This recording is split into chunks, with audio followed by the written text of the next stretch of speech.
Hola, el meu nom és Enric Carrera, soc el director de l'Institut d'Investigació Tèxtil i Cooperació Industrial de Terrassa de la Universitat Politècnica de Catalunya.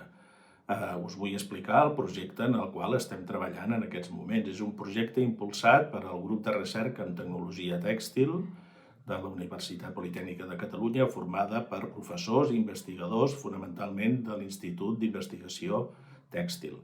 Es tracta d'un projecte que es fa amb la col·laboració de l'Associació d'Empreses Innovadores Tèxtils, que es tracta d'un clúster d'empreses de tèxtils tècnics, també l'Hospital Mútua de Terrassa, el Consorci Sanitari de Terrassa i l'Escola d'Infermeria. Tot això ha estat finançat per al Centre de Cooperació al Desenvolupament amb una de les seves convocatòries de projectes de cooperació a nivell local.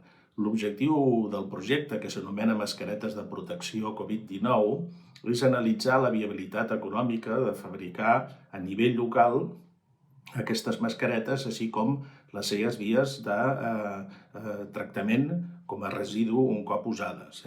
Bàsicament, el projecte té dues parts. Una primera part d'informació i formació, adreçada al públic en general, als usuaris de les mascaretes, per explicar quins tipus de mascaretes hi ha i quina és la forma d'utilitzar-les adequadament. Per això hi participa molt activament el sector sanitari en aquesta part.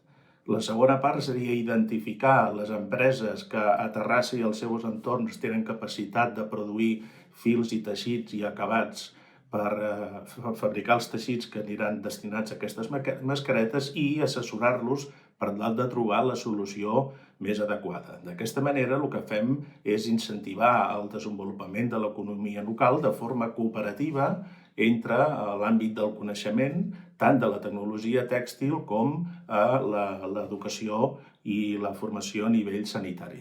Per tant, creiem que és una bona oportunitat per treballar junts en benefici de la salut pública. Moltes gràcies.